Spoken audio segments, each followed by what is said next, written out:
All right. What is going on, everybody? Christine H. Moore here. I'm going to start us off with a little song called Rejoice by Andrew Rip. And I just need to change a few settings in Facebook and we will get started. But today we are talking about how to deal with toxic relationships in recovery. It's going to be a good one.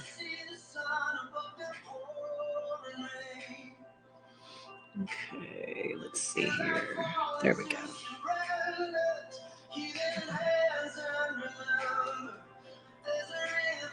Public. Here we go.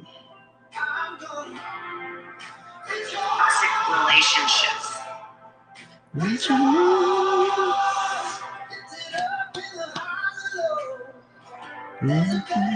Coming on now. Rejoice. Rejoice.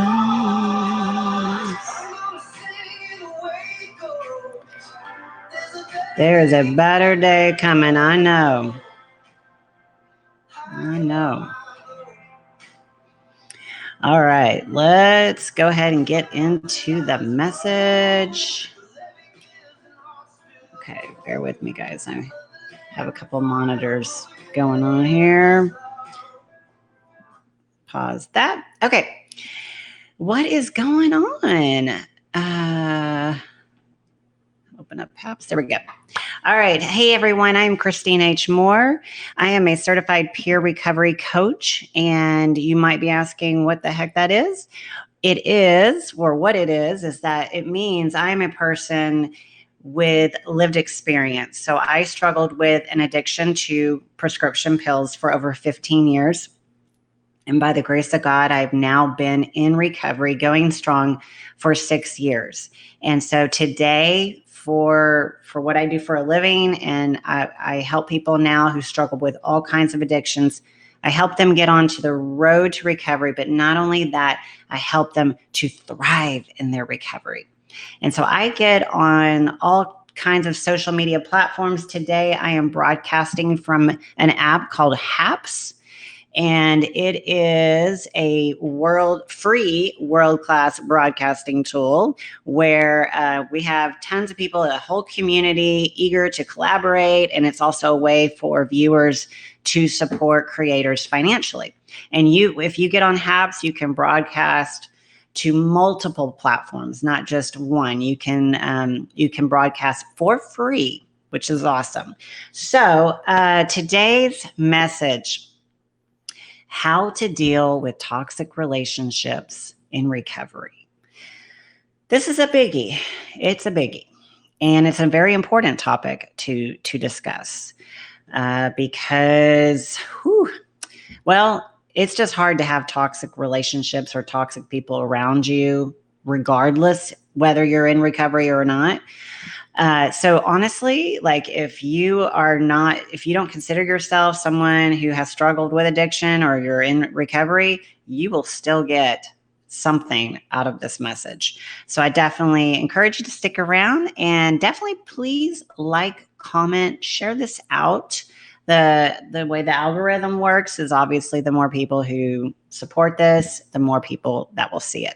And that is my heart. My goal is to help others, give people hope, give them inspiration on their journeys, and create an amazing community. Okay. All right. So when you're building a new house, you have to have a solid foundation and a firm support system in place for it to remain stable. And the same is true for individuals in recovery from addiction.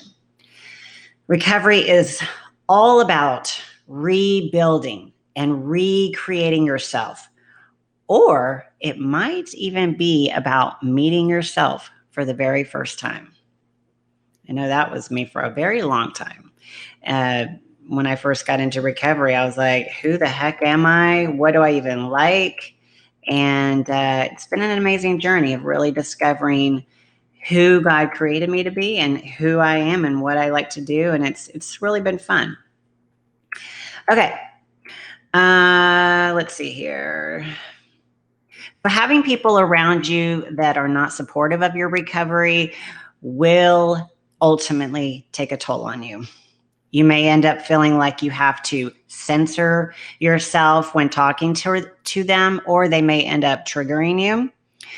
Individuals who are like-minded, also in long-term recovery, and have a stable and healthy outlook on life and recovery are the people you should try to surround yourself with. Sounds easy, right? Not necessarily. Maybe not. Sometimes the people closest to us, can be the ones who make things hardest for us. I hate saying that. But it can be the truth, right? Sometimes the people closest to us can be the ones who make things the hardest for us. All right, let's talk about what makes a relationship toxic for someone that's in recovery. And then we'll talk about what to do with that. So let's identify it first. You might be wondering if you're dealing with a toxic person or a toxic relationship. Well, identifying toxicity within a relationship, it can be difficult. Not only does it mean a possible shift in how you view the person, it also means that you have to figure out, well, what are my next steps now? So here are some examples of toxicity within a relationship. What's going on? Hey, Deb. Hey, Tracy. Okay. Number one is refusing to take responsibility for one's actions. 2 could be continuing to drink or use drugs around you despite knowing that you're in recovery. Number 3 is a biggie, being extremely critical of you while simultaneously refuses to acknowledge or work through their own struggles. Let me say that again. Being extremely critical of you while simultaneously refuses to acknowledge or work through their own stuff. Okay. Another one is undermining you or being dismissive of you. And the last one is actively refusing to respect your boundaries. Tracy says yes. Yes. Definitely put a yes or whatever. Put something in the comments if you resonate with this, if you identify with this. This is what makes a relationship toxic for someone in recovery. If you said yes to any of those. All right, so let's talk about now letting go of those toxic relationships. Easier said than done. Now, cutting someone out of your life or even decreasing the amount of time that you spend with them can be difficult. They might be a friend. They might be a partner, a family member. And you might want to make things really, really work between the two of you. Anybody relate? Oh, okay. So here are some questions to ask yourself if you're unsure about whether or not this person is healthy for you. Okay. So think about the person. Now I've got some questions. Do you feel better or worse when you spend time with this person? Do you feel better or worse when you spend time with this person? Do you feel insecure around this person? Do you feel obligated to help this person emotionally, physically, or spiritually? Do you crave this person's attention? Do you feel manipulated in any way? And does this person bring disruption into your life? And 2 more. Do you feel like you have to spend time with this person? Not want to, but have to.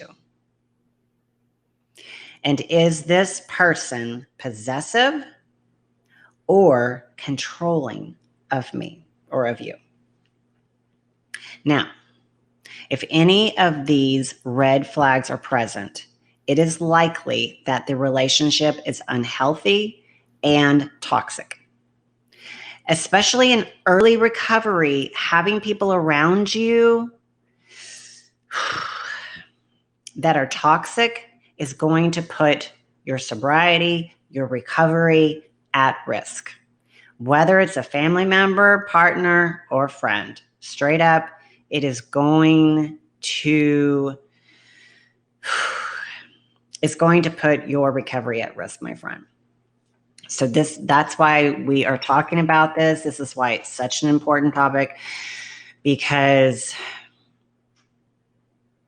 if it's putting you at risk, I know that if my recovery is at risk, then I'm no good to anyone, including myself, my family, everyone.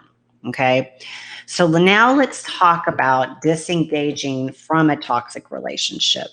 This can be very tricky, okay? Because you can't always just say, you can't just be like, adios, love you from the block, whatever, because it can be family. It can be, your spouse, or it can be your partner. It can be very tricky. So now that we've identified the toxic relationship in your life, what now? What do we do next? So here are some tips for taking care of yourself and disengaging from the toxic individual. Okay. We are going to go over 5 of them. And the first one might be difficult to hear. And some might even consider this a little bit controversial. But just hear me out, okay? Just hear me out. Number 1, remember, family is not necessarily a requirement, okay? Remember that family is not necessarily a requirement.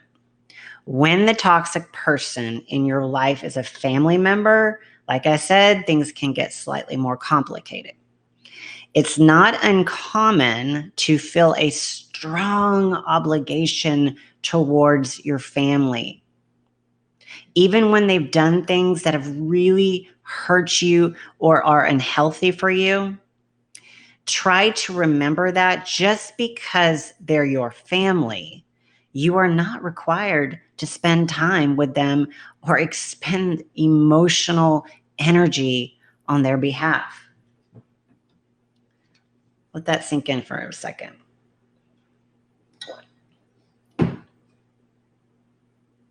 When the toxic person in your life is a family member, trust me, I know it is complicated. And it is not uncommon to feel a very strong obligation towards your family, even when they've done things that really have hurt you or that are very unhealthy for you. And just try to remember that just because they are family, you, my friend, are not required to spend time with them or expend emotional energy on their behalf. I've had to cut out family members from my life, and it's very, very difficult, but it had to be done because it was so toxic that it wasn't good for either one of us, really. Okay, now, number 2, express your feelings. So perhaps this is someone that you live with and you cannot just say goodbye, and that you've got to be able to figure something out. And maybe this person doesn't really understand their behavior and how it's affecting you in your recovery. So try communicating, expressing your feelings. So let the person know why you're choosing to disengage or take a step back from them. Now, you want to avoid phrases like, "You make me feel sad." Instead, rephrase it to take ownership of what you're experiencing by saying, I feel sad when you do this. I feel sad. So you're taking responsibility for your feelings when you do this. So that way you're communicating in a way where the walls will not automatically go up, right? I mean, how many times has that happened? Numerous counts for me. So it's all about how you say it, the tone of your voice, but really, maybe this person really just doesn't understand their behavior and how it's affecting you. So talk about it. Talk about how it makes you feel. Now, number three is seek professional advice and help. Okay. This is huge because I cannot tell you how many times, hold on one second. Let me get back into my Facebook so I can see my comments. Okay, there we go. I cannot tell you how many times going to see a counselor for all kinds of issues, especially during my active addiction, it was life-changing just to have that third person who can see the situation from the outside looking in, and they're not biased towards anyone. It is a game changer. And so sometimes just talking it out with a third party is so beneficial. So especially in situations where the relationship is long-term or someone you're related to, it may be helpful to seek counsel from a mental health professional. Couples counseling and processing your feelings with your individual therapist are great ways of making sure you're taking care of yourself while also trying to preserve the relationship or help someone become aware. Just become aware of their toxic actions. Like I said, a lot of times people they're not even aware of how their actions, their words are affecting you because they don't know unless you tell them. They don't know. And not everyone is super aware and intuitive. I mean, they're just not. So you really do have to communicate. Communicate. All right. Number 4, stick with your decision. Ooh, this is a big one. Okay. Sticking with your decision. So some really intense emotions can come up after you make the decision to cut a toxic individual out of your life. Trust me, you will feel all kinds of emotions: guilty, sad, relieved, angry, ashamed, or a combination of all of those things and more. Regardless of what you're feeling, remember that you made the decision for a reason. Percent of the time, because they're usually never toxic 100% of the time. Toll on you. You may end up feeling like you have to censor yourself when talking to them, or hello, they might trigger you. Individuals who are like-minded, also in long-term recovery, and have a stable and healthy outlook on life and recovery, obviously those are the people you want to try and surround yourself with. Now, this is the hard truth right here. Sometimes the people closest to us can be the ones who make things hardest. I hate that. Sometimes the people closest to us can be the ones who make things the hardest for us. And then we talked about identifying toxicity in a relationship. And let me ask you these questions real quick. Do you feel better or worse when you spend time with this person? My next steps. Here are some tips for taking care of yourself. Remember, just because it's family doesn't mean that you have to spend time with them or expend emotional energy on their behalf. Okay? I know that's hard to hear because family's family and you feel obligated a lot of the times, but if they're toxic to you, if they're putting your recovery in jeopardy, you are not obligated, my friend. Number 2 is express your feelings, because a lot of the times people just don't know that they're being toxic until you tell them. Hello. But it's really all about communicating in a way that the other person's going to hear you, will be open to hearing what you have to say.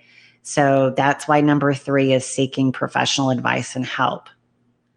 Having a counselor, recovery coach, whoever, a mentor, whoever, someone that you trust that can be non-biased and look from the outside in and give you that other perspective.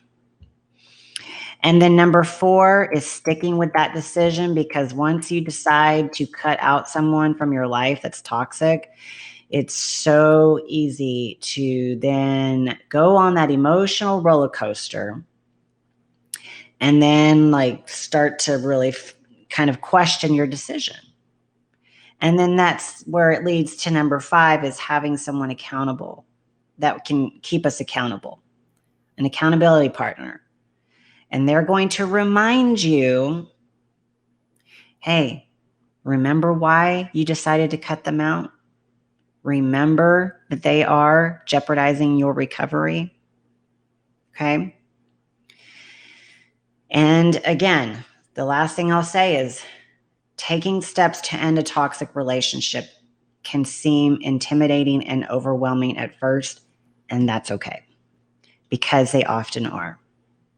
The most important thing to remember when you're in recovery, listen, is that you should be your first priority. And I know it sounds selfish, but my friends, it's actually extremely unselfish, because when I put myself as a priority in my recovery, then I know that I can serve from a greater place.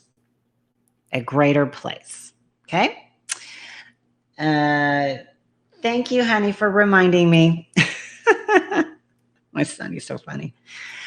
All right. So I hope that this message was insightful. I hope that gave you something to think about. And if you have any questions, if you are struggling with addiction or know of someone who is, I'm here, and you can message me. You can reach out to me on email. My email address is christinemore155@gmail.com. And then you can also send me a message or reach out to me at my website, christinehmore.com. And you can find me all over the place. I'm on TikTok, Instagram, Facebook. And so it's pretty easy to be able to get a hold of me. So I appreciate you guys. Thank you so much for checking out this broadcast. And I will end it with one of my favorite songs right now, which is, let's see here, Andrew Ripp, Rejoice.